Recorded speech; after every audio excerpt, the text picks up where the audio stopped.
As the climate changes or geological forces change, if we get large amounts of that methane that is trapped in these clathrates released, that's where we start to talk about these so-called positive feedback loops with climate change.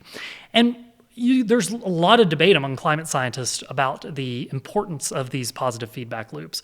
But we know that there are these unstable deposits of methane, and it's a mixture. Some of that is abiotic, some of that's biotic, but the idea is just basically under the water, these cold temperatures and high pressures, they form these deposits. There are other sources, though, of methane that are concerning. And think about all of the permafrost at our poles, where there is large amounts of organic matter that has these methanogens in them.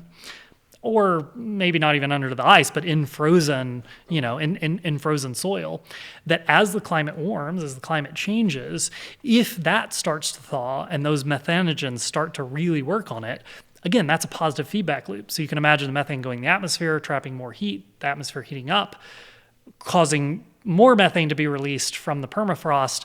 We don't know how strong an effect that is, but I'm not a gambling person, and I'm certainly not a gambling person when it comes to these kind of things. I think anything we could do to try to mitigate running the experiment on a global scale, probably the better off we'll be.